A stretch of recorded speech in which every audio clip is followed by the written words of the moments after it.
નમસ્કાર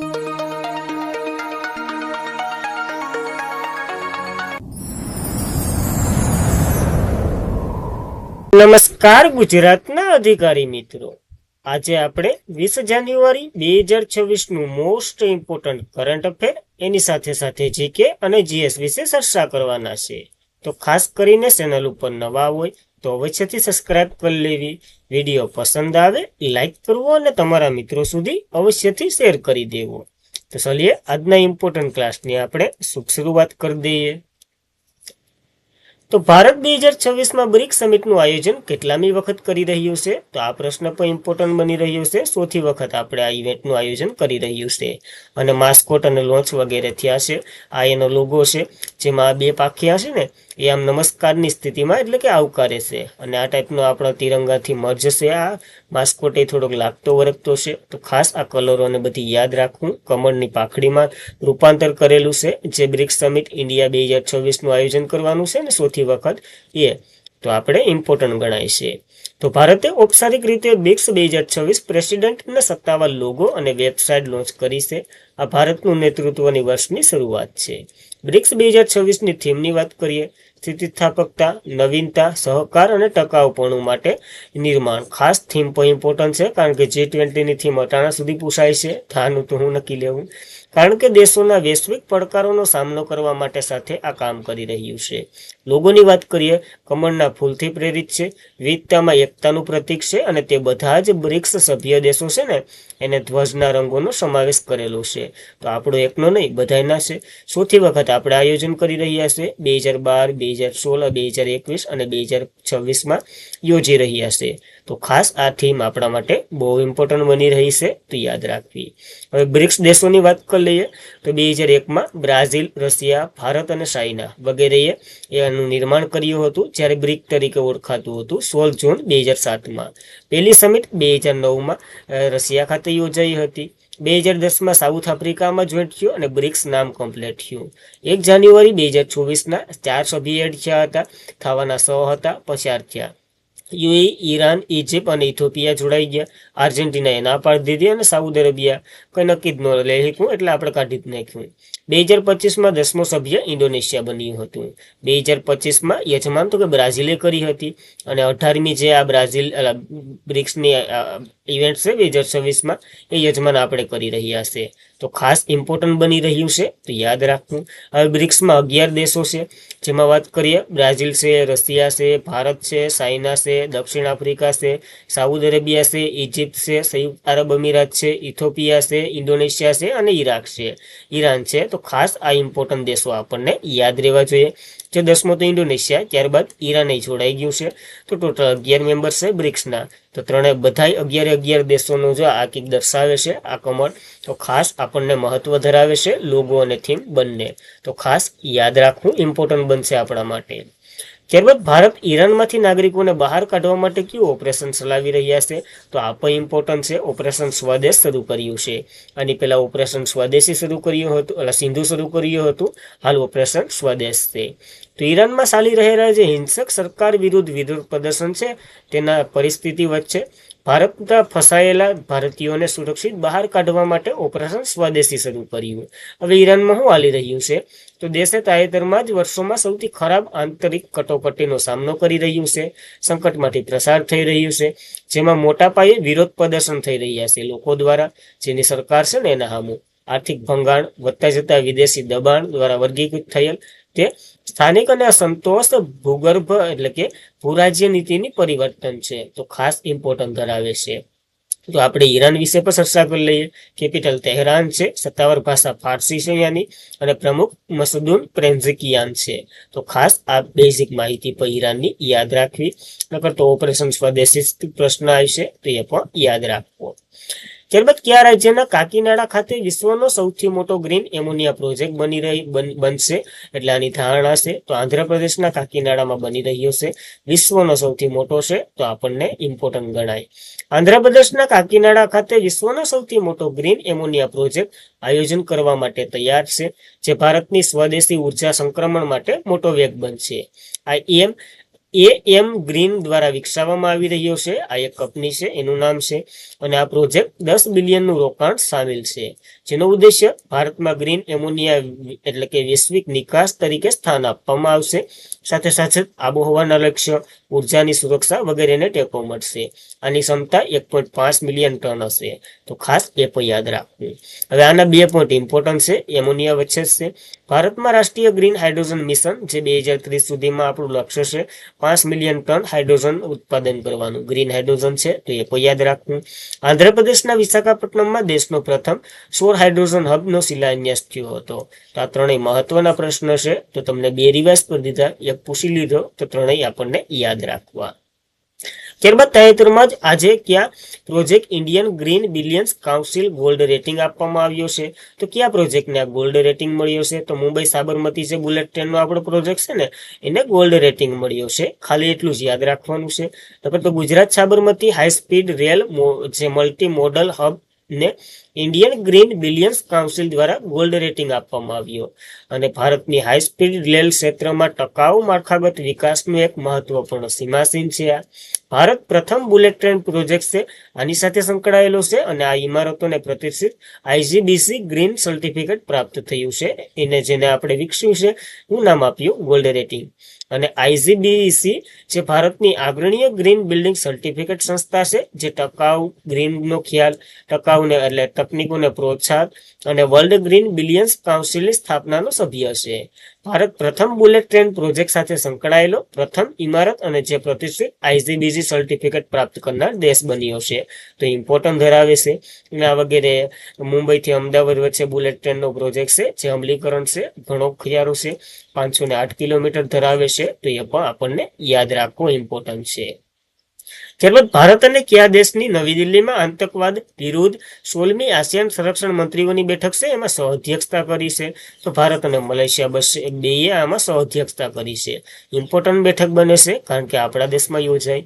ભારત અને મલેશિયાની સહઅધ્યક્ષતા આતંકવાદ વિરુદ્ધ 16મી આસિયાન સંરક્ષણ પ્રધાનોની બેઠક, જે પ્લસ નિષ્ણાતોના કાર્યકારની જૂથની પણ બેઠક આમાં યોજાઈ હતી, આજે નવી દિલ્હીમાં શરૂ થઈ છે. આ 3 દિવસીય ઇવેન્ટ છે. 11 આસિયાન દેશોના સભ્ય છે અને 7 સંવાદિત ભાગીદારીનું પ્રતિનિધિત્વ કરશે. આસિયાન સચિવાલય પ્રતિનિધિત્વ સાથે એક ભાગ લઈ રહ્યું છે. 2024 થી 47 સુધીની અધ્યક્ષતા ભારત અને મલેશિયા દ્વારા કરવામાં આવી રહી છે. 2026માં ટેબલો ટોપ કવાયત મલેશિયામાં યોજાઈ હતી, જ્યારે 2027માં ફિલ્ડ કવાયત ભારતમાં યોજાશે. તો મહત્વનું ધરાવે છે આસિયાન દેશો વચ્ચે. અને હમણાં એક દેશ આમાંથી નીકળી ગયો, એ તો તમને ખ્યાલ જ હોય ને. એક તો નહીં, પણ આમ તો 66થી વધારે ક્ષેત્રમાંથી નીકળી ગયો, અમેરિકા. તો એ તો ખ્યાલ જ હોવો જોઈએ, ઇમ્પોર્ટન્ટ બને છે, ડોનાલ્ડ ટ્રમ્પ. હવે આસિયાનની વાત કરીએ. Association of south east Asian nation, એનું ફૂલ ફોર્મ થાય છે. 8 ઓગસ્ટ 1967 બેંકોકની ઘોષણા અંતર્ગત આની રચના કરવામાં આવી હતી. મુખ્ય મથક જકાર્તા ઇન્ડોનેશિયામાં છે. 2025માં મલેશિયાએ આને હોસ્ટ કર્યું હતું. આનું સૂત્ર એક દ્રષ્ટિ, એક ઓળખ અને એક સમુદાય છે. આનો ઉદ્દેશ્ય દક્ષિણ પૂર્વ એશિયામાં શાંતિ, સ્થિતિસ્થાપકતા, સમૃદ્ધ વગેરેને પ્રોત્સાહન આપવું. નવો સભ્ય તિમોર લેસ્ટ બન્યો હતો, 11મા નંબરનો. ભારત આસિયાનનો સભ્ય છે નથી? તમારે કોમેન્ટ કરવાની છે. મોસ્ટ ઇમ્પોર્ટન્ટ પ્રશ્ન બની શકે છે અહીંથી.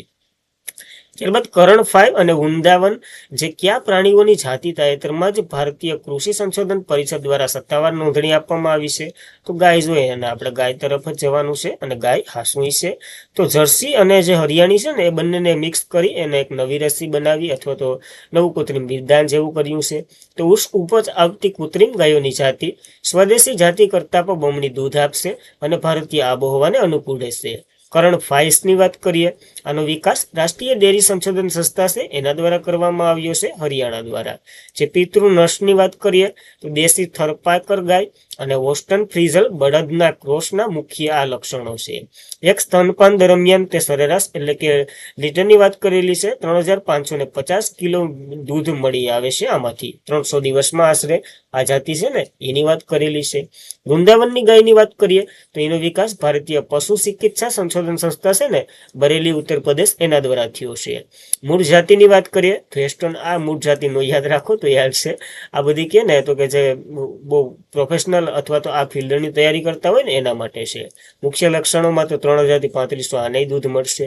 આનો ઉદ્દેશ્ય તો દૂધની વધતી જતી માંગને પહોંચી વળવા ગ્રામીણ આજીવિકાને મજબૂત બનાવવા માટે છે.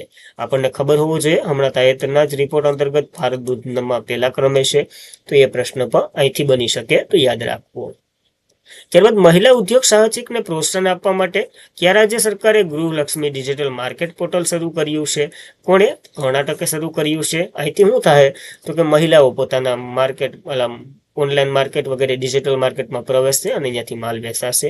તો કર્ણાટકની મહિલા અને બાળ વિકાસ વિભાગ દ્વારા મહિલા ઉદ્યોગ સાહસિકને પ્રોત્સાહન આપવા માટે ગૃહલક્ષ્મી માર્કેટ એક ડિજિટલ માર્કેટ શરૂ કર્યું છે. રાજ્ય સમર્થિત ઇકોસ પોર્ટલ છે આ. રાષ્ટ્રીય જે વૈશ્વિક બજારોમાં મહિલાઓ દ્વારા બનાવેલા ઉત્પાદનનું પ્રદર્શન થશે. આનો હેતુ મહિલાઓની આર્થિક સ્વાતંત્રતા, ડિજિટલનો સમાવેશને પ્રોત્સાહન મળશે. આ પોર્ટલ શહેરી અને ગ્રામીણ મહિલાના ઉત્પાદનને પ્રકાશિત કરે છે, જેમાં કારીગરો અને નાના વ્યવસાયો વગેરે પણ ભાગ લઈ શકશે. ખાસ કરીને તો મહિલા માટે છે, તો બધીને આપણને યાદ રાખવા. ત્યારબાદ પ્રેક્સ સિલિકા, જે ભારત જોડાવા માટે કયા દેશે આમંત્રણ આપ્યું છે? તો અમેરિકાએ કીધું આવતો રે બેટા આવતો રે, એવી રીતના ખાલી મજાક છે. તો ભારતને આમાં જોડવા માટે અમેરિકાએ કીધું છે. ભારતે પ્રેક્સ સિલિકામાં જોડાવાનું આમંત્રણ આપવામાં આવ્યું. આર્ટિફિશિયલ ઇન્ટેલિજન્સ અને સેમિકન્ડક્ટર માટે વૈશ્વિક સપ્લાય ચેઇન સુરક્ષિત કરવાના હેતુથી અમેરિકાની આગેવાની હેઠળ આ એક પહેલ છે કે પેરિસ સિલિકા, કેમ આસિયાન છે, બ્રિક્સ છે વગેરે છે, એવી રીતના. 12 જાન્યુઆરીના રોજ ભારતમાં યુએસ એમ્બેસેડર સર્જિયો ગોલ્ડસેન દ્વારા જાહેરાત કરવામાં આવી કે ભારતને આવી રીતના આમંત્રણ મળ્યું છે. હવે ભારત હું પગલું લે, લગભગ તો જોડાઈ જ જશે. બ્રિક્સ એટલે કે શાંતિ અને સ્થિરતા થાય, અને સિલિકા એટલે સિલિકોન થાય છે. તો આ બંને શબ્દોનો અર્થ પણ યાદ રાખવો. હવે આમાં જોડાય તો ભારતને શું ફાયદો થાય? તો મહત્વપૂર્ણ જે ખનિજની સપ્લાય કરી છે ને, ક્રૂડ ઓઇલ ને વગેરે વગેરે, બીજા ઘણા માલ ઉપર જે ચીન ઉપર આપણી નિર્ભરતા છે ને, એ ઘટાડવા માટે આમાં જોડાય તો થાય છે ફાયદો, નકર તો છે જ આપણે ચાઇનાનો માલ, તો એ પણ યાદ રાખવું. ત્યારબાદ સુરક્ષા, સલામતી અને અગ્નિ સુરક્ષા માટે વૈશ્વિક અગ્રણીય વેપારી મેળો ઇન્ટરસેક્સ 2026 ક્યાં યોજાયો છે? તો આનું આયોજન દુબઈ ખાતે થયું હતું. ઇમ્પોર્ટન્ટ છે, સૌથી મોટો મેળો કહેવામાં આવે છે વિશ્વનો. તો સુરક્ષા, સલામતી અને અગ્નિ સુરક્ષા વિશ્વ અગ્રણીય વેપારી મેળો ઇન્ટરસેક્સની 27મી આવૃત્તિ દુબઈ ખાતે યોજાઈ છે. ન્યાય વર્લ્ડ ટેક સેન્ટર છે ને, અહીંયા યોજાઈ છે. ઇન્ટરસેક્સ 2026 અત્યાર સુધીની સૌથી મોટી આવૃત્તિ છે. આ 65,000 ચોરસ મીટરોને આવરી લેતો આ વિસ્તારમાં ભરાણી હતી. 60થી વધારે દેશોના 12,000 પ્લસ પ્રદર્શકો અને 50,000થી વધારે મુલાકાતીઓએ આમાં ભાગ લીધો હતો. પ્રદર્શનના 5 મુખ્ય ક્ષેત્રો હતા: helmet security, policy, cyber security, commercial, para security, fire safety વગેરે વગેરેમાં ભાગ લીધો હતો. તો ખાસ આ મુદ્દા ઉપર ધ્યાન દીધું હતું. અને વિશ્વનો અગ્રણીય વેપાર મેળો છે, તો આપણને ઇન્સેક્ટ યાદ રાખવો. ત્યારબાદ કોના સહયોગથી આંતરરાષ્ટ્રીય અવકાશી મથક તબીબીની કટોકટીના કારણે પ્રથમ વખત પૃથ્વી પર એક મિશન પાછું ફર્યું છે? તો સ્પેસ એક્સે બોલાવી દીધું, કારણ કે આમાંથી એક બીમાર ભાઈ થઈ ગયા અને એની સારવાર શક્ય ન હતી એટલા માટે. તો આંતરરાષ્ટ્રીય અવકાશી મથકમાં રોકાયેલા 4 અવકાશને સુરક્ષિત રીતે પૃથ્વી પર પાછા ફેરવ્યા છે. આ ટીમ એક સભ્યના સ્વાસ્થ્યના કારણે થયું છે. 2000માં એટલે કે આંતરરાષ્ટ્રીય સ્પેસ સેન્ટરે લાંબા ગાળાના રોકાણને શરૂઆત કરી હતી. અને આ પહેલી ઘટના થઈ, કારણ કે 25 વર્ષની અંતર્ગત આ પહેલી વાર એવું થયું કે કોઈ પાછું મિશન કમ્પ્લીટ થયા વિના આવ્યું હોય. એરોનોટિક્સ સ્પેસ એડમિરલ એટલે કે નાસાએ 15મી તારીખના સ્થાનિક સમય મુજબ જાહેરાત કરી હતી. સ્પેસ એક્સ આવરણ ક્રૂ ડ્રેગન અવકાશ યાત્રીને લઈને આવ્યું છે. તો આપણા માટે પેસિફિક મહાસાગરમાં ઉતાર્યું છે, તો યાદ રાખવું. ઇમ્પોર્ટન્ટ બને છે, 25 વર્ષનો ઇતિહાસ છે, તો યાદ રાખવું. ત્યારબાદ કાલનું રિવિઝન કરી લઈએ. તે પહેલા ચેનલ ઉપર નવા હોય તો અવશ્યથી સબસ્ક્રાઇબ કરી લેવી. વિડીયો પસંદ આવે તો લાઇક કરવો અને તમારા મિત્રોને શેર કરી દેવો. પીડીએફ સ્ટડી મટીરિયલ માટે ટેલિગ્રામમાં જોડાઈ જવું. તો કાલનું ફટાફટ રિવિઝન કરી લઈએ આપણે. ભારતીય હવામાન વિભાગે 15 જાન્યુઆરી 2026ના રોજ કેટલામો સ્થાપના દિવસ ઉજવ્યો છે? તો 151મો સ્થાપના દિવસ ઉજવ્યો છે એમનો. કયા દેશના મારિયા કોરાન્ડો મચાડોએ ટ્રમ્પને શાંતિનો પુરસ્કાર આપી દીધો છે? તો વેનેઝુએલાના છે. હાલ તો વિપક્ષમાં છે, તો પક્ષમાં કોણ છે એના વિશે કાલ જોયું હતું. કયા દેશે પ્રારંભિક જાહેર ઓફિસર એટલે કે આઈપીઓની સંખ્યાની દ્રષ્ટિએ વિશ્વનો સૌથી મોટો બજાર તરીકે ઉભરી આવ્યો? તો આમ પહેલા ક્રમે છે અને આમ ત્રીજા ક્રમે છે. કેમ ત્રીજા ક્રમે છે કોમેન્ટ કરો. રાષ્ટ્રપતિ દ્રૌપદી મુર્મુએ કોને તકેદારી કમિશનર તરીકે નિયુક્ત કર્યા છે? તો પ્રવીણ વરિષ્ઠને નિમણૂક કર્યા છે. આમાં ટોટલ 3 હોય છે. તો મેન કોણ છે? પ્રવીણ શ્રીવાસ્તવ છે. ભારતના પ્રથમ ફ્રૂડ સ્ટેટ સોવિયન આર્ટિફિશિયલ ઇન્ટેલિજન્સ પાર્ક કયા રાજ્યમાં સ્થાપવામાં આવશે? તો તમિલનાડુના ચેન્નાઈમાં એમ.કે. સ્ટાલિને જાહેરાત કરી છે. પુણે ગ્રાન્ડ ટૂર 2026ના ગુડવિલ એમ્બેસેડર તરીકે MS ધોનીની નિમણૂક કરી છે. તો એ પણ ઇમ્પોર્ટન્ટ બની રહ્યું છે. પહેલી વાર એવડી મોટી સાયકલની રેસ યોજાઈ રહી છે. કયા શહેરમાં 9મા આંતરરાષ્ટ્રીય મસાલા સંમેલન 2026નું આયોજન થઈ રહ્યું છે? તો મસાલાની નગરી કોચીનમાં થઈ રહ્યું છે. ભારતના 92માં ચેસ ગ્રાન્ડમાસ્ટર કોણ બન્યા છે? તો આર્યન વાંસરી બન્યા છે તાજેતરમાં જ. તો આપણા માટે ઇમ્પોર્ટન્ટ બને છે. અને આજના માટે એટલું જ હતું. ખાસ કરીને મિત્રો વિડીયો પસંદ આવે લાઇક કરો, તમારા મિત્રોને શેર કરો. ચેનલ ઉપર નવા હોય તો અવશ્યથી સબસ્ક્રાઇબ કરી લો. PDF સ્ટડી મટીરિયલ વગેરે માટે ટેલિગ્રામમાં જોડાઈ જવું. લિંક ડિસ્ક્રિપ્શનમાં મળી જશે, અથવા તો નામ લખો તો એ દયા છે.